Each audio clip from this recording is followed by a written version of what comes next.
Hi everyone, welcome to AI Crash channel. I'm Akash Gangwar, your PGDBA 2026 mentor, and today we will be studying Logarithm lecture 2. So let's get started with our second lecture on logarithms. So this property 6 is similar to property number 5. In property 5, we saw that log of base a m raised by, let's say, y. This is equals to y times log base a m. So this was our case in property number 5. But we have a little difference over here. In this case, we have a raised per x and m over here. So in this case, x goes to the denominator. In property number 5, y used to go from here to numerator. But over here, we have x in the base. So x goes from here in the denominator, right? So what if we have something of this sort? Log of a raised per x and m raised per y. That would become y by x. Y goes here and x goes here. Log base a m, right? Now let's look at the proof of this property. So we have log a raised per x m equals to y, let's say. Okay. So this means m equals to a raised per x raised per y. That is nothing but a raised per xy, right?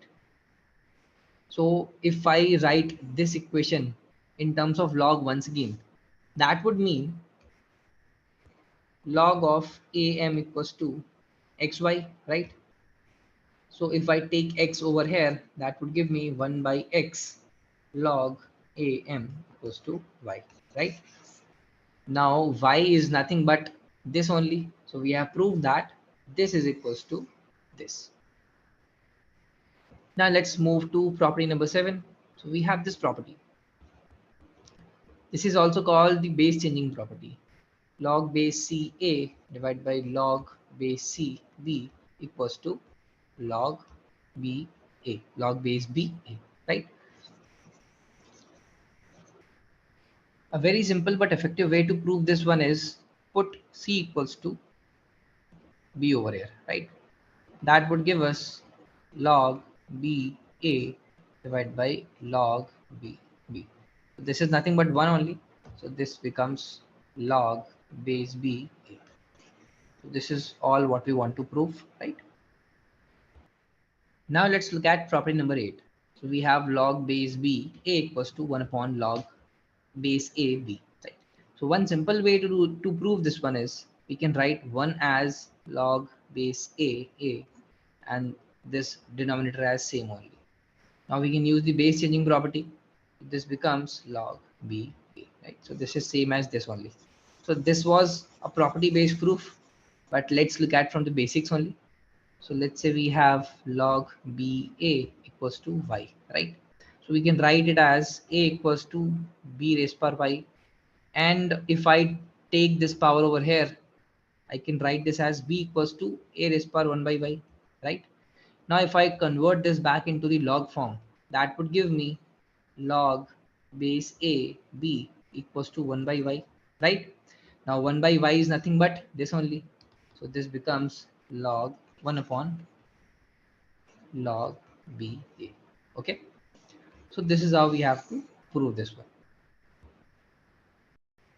Now let's look at property number 9. So we have log base BA multiplied by log base CB multiplied by log base DC equals to log base DA.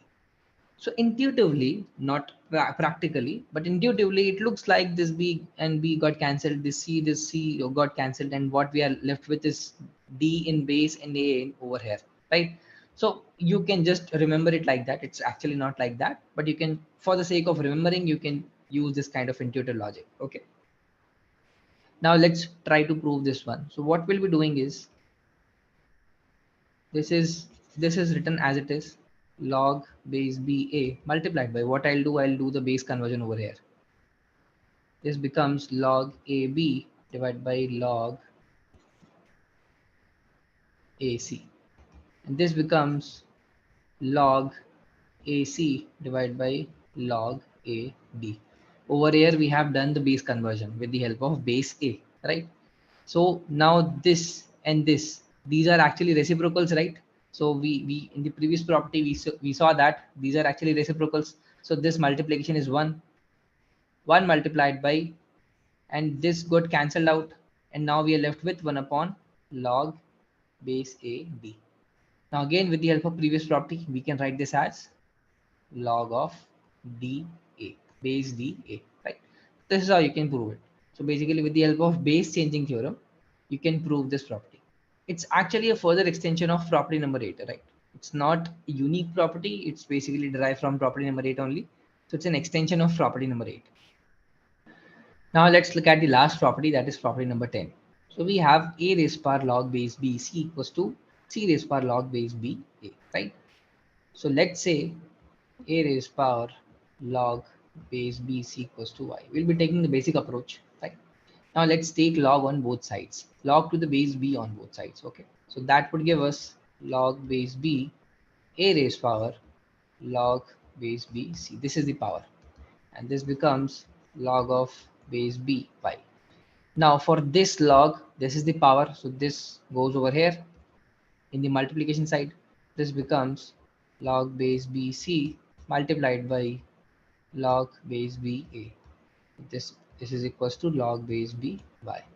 Now if I take this in the denominator, what will be getting? Log base ba equals to log base by divided by log base bc, right? Now we can use the base changing property over here. This would give us log of base c by. So basically we have eventually got log base ba equals to log base c by.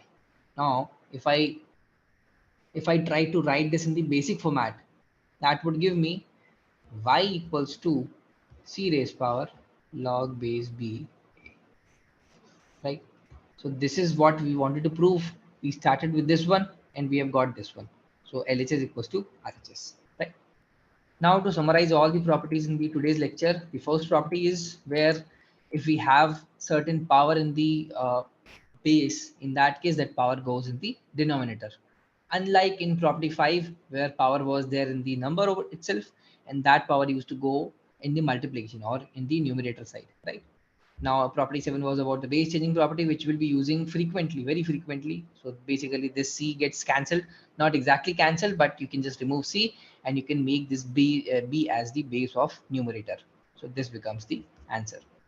And this is the reciprocal property, basically log ba equals to 1 upon log ab. And this is the derivative property, you can say, basically one extension of this property 8, where log ba multiplied by cb multiplied by dc, basically you can keep on multiplying it, and the ones which are remaining, we saw the intuition over there, the ones which are remaining becomes the answer. So in this case, intuitively b got cancelled, c got cancelled, so we are just remaining with a and d over here. So that's why log da. You can further add multiply terms over here, not add, multiply terms over here, and you'll get the answer accordingly with the help of intuitive logic. And this last property, which is very important, that is a raised power log bc equals to c raised power log ba. So basically what is happening over here, this and this is getting interchanged. So whenever you see that, okay, you're not able to find out answer with this format, you can just convert that format to this format by interchanging this number and this power, not power, this base over here. In that case, things might work out in the problems. Now let's solve certain problems. So the first problem is log base 2 3 multiplied by log base 3 4 until log n plus 1 equals to 10. So this is an application based question of property number 9, where we intuitively cancel out the terms, right? So over here, this number and this base got cancelled intuitively, not exactly. This 4 get cancelled, this 5 and that would have been cancelled in the number after that, and similarly this base would have been cancelled with the number previous to that, right? So what we are remaining with is log 2 n plus 1 equals to 10. So that was our intuitive logic. Let's look at from the basics as well. So what we'll be doing, we'll be converting everything to base 2, right? So this would become, this is basically in log base 2 only. Now this would become log 2 4 divided by log 2 3, right? Multiplied by log 2 4 divided by log 2 5, sorry, log 2 5 divided by log 2 4. Why we did that, why we chose only 2 base 2 and not some variable basis? Because in that case we won't be able to cancel out terms. if I'm using some other base over here, I won't be able to cancel out terms consecutively. So over here we can see that this term and this term is getting cancelled out, this term and this term is getting cancelled out. So that's why we chose one single base and not multiple variable bases. Okay, so this goes till the end and we'll be getting log 2n plus 1 divided by log 2n, right? So diagonally things are getting cancelled out. So basically this got cancelled out and ultimately we are left with log base 2n plus 1, that is equals to 10. So now it's a cakewalk. Log 2 n plus 1 equals to 10. So that basically means n plus 1 equals to 2 raised power 10, that is 1024. So n equals to 1023 is the correct answer. Now let's look at next question, that is 2 raised power log of under root log of 2 3 equals to 3 raised power under root of log of 3 2. Now this looks like the last property, that was property number 10, but it's actually not because we have a root over here. So what to do over here? So what we can do, we can again start with the basics. Let's say we start with 2 raised power under root of log 2 3 as y. So this is actually y, right? Now let's take log with base 3 because we have to prove this part, right? Because we have log base 3 over here, so we have to take log base 3. So let's take log base 3 on both sides. Log base 3, 2 raised power log base 2, sorry, 3. This is equals to log 3y. Now since this is the power over here, it comes over here. So this actually becomes log 2 3 multiplied by log 3 2 equals to log 3y, right? Now what we can do, we can write this as under root whole square, right? So this under root log from here and this under root log from here would get cancelled out, right? Because we saw the reciprocal property, and this comes under one single under root except one more under root over here. So this basically becomes 1 multiplied by under root log of 3 2, because 1 log of 3 2 was utilized in cancelling this one, right? This is equals to log of 3y. Again, you can write the reciprocal equation over here. Y equals to 3 raised power under root of log 3 2. So this is what we wanted to prove over here, and we have got it. Right? So we started from here as y, did the basic transformations. Why we chose log base 3? Because in the answer he had to prove this, right? Otherwise we'd have taken something else. But in this case, we wanted log base 3 too, so that's why we started with log base 3. Okay. Now let's look at this example. The ratio 2 raised power, this bigger term, I won't be reading this. So let's directly solve it. Let's take it step by step. So the first term is 2 raised power log 2 raised power 1 by 4 a. Okay. Now we saw in the property that if we have something, some power on the base itself, that goes in the denominator. Now 1 by 4 goes into denominator, that actually goes into numerator because it's 1 by 4, right? But this actually becomes 2 raised power 4 times log base 2a. Now this can go over here in the power itself, so this becomes 4. Now with the help of property number 10, what we can do, we can replace a raised power 4 with 2, right? So that becomes a raised power 4 raised power log base 2 2, right? Because this got replaced with this one. Now this is nothing but 1. So basically this was nothing but a raised power 4 only. So our first term is a raised power 4. Now let's look at the second term. So we have 3 raised power log base 27. 27 can be written as 3 raised power 3. And we have the number as a square plus 1 raised power 3. Now 3 from here goes in the denominator, 3 from here goes in the numerator, gets cancelled out. So basically we can simply cancel them out. This becomes 3 raised power log base 3 a square plus 1. Now if I again use this exchanging property, the property number 10, we can exchange a square plus 1 with 3 over here. So that becomes a square plus 1 raised power log 3 base 3 3, right? So this is nothing but 1 only. So this term itself is also minus times a square plus 1.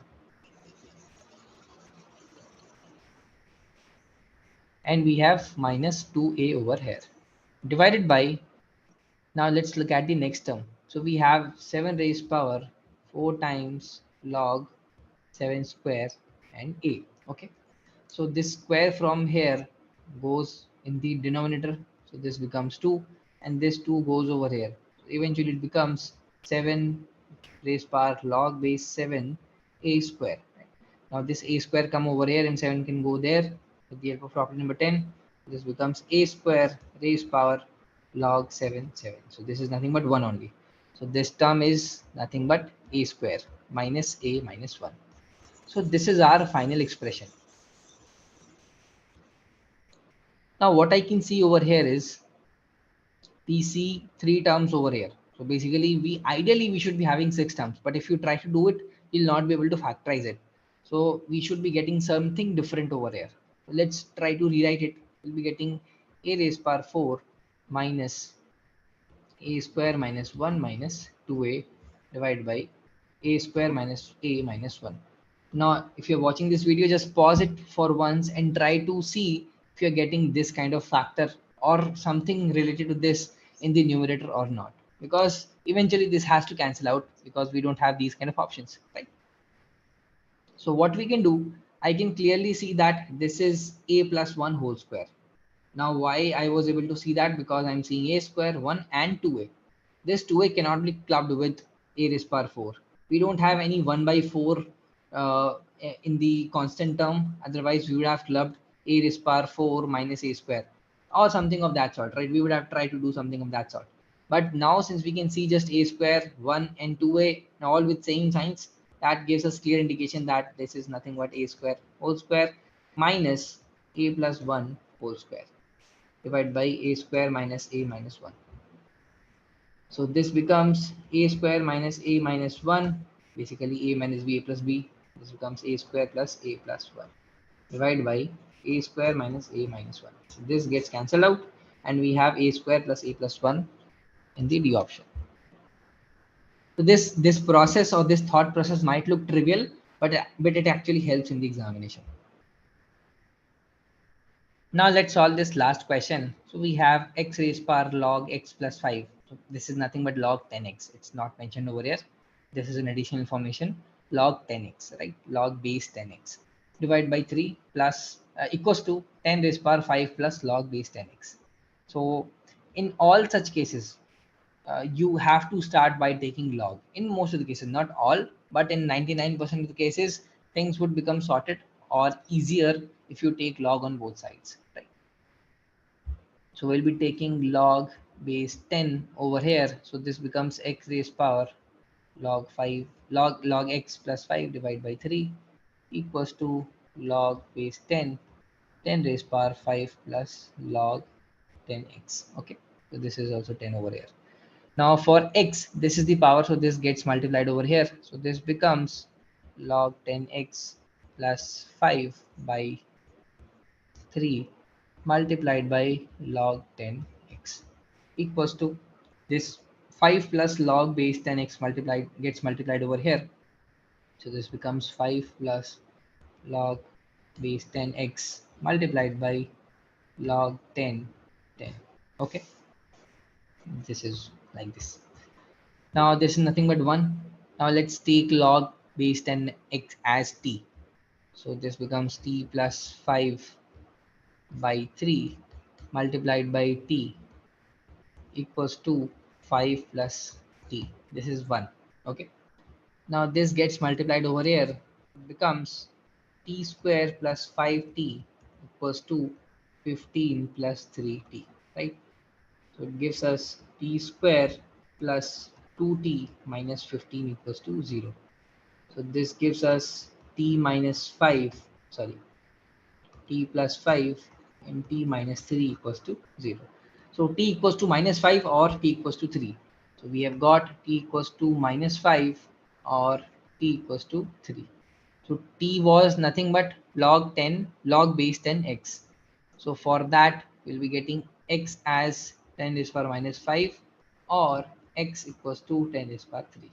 So these are the two answers. Okay.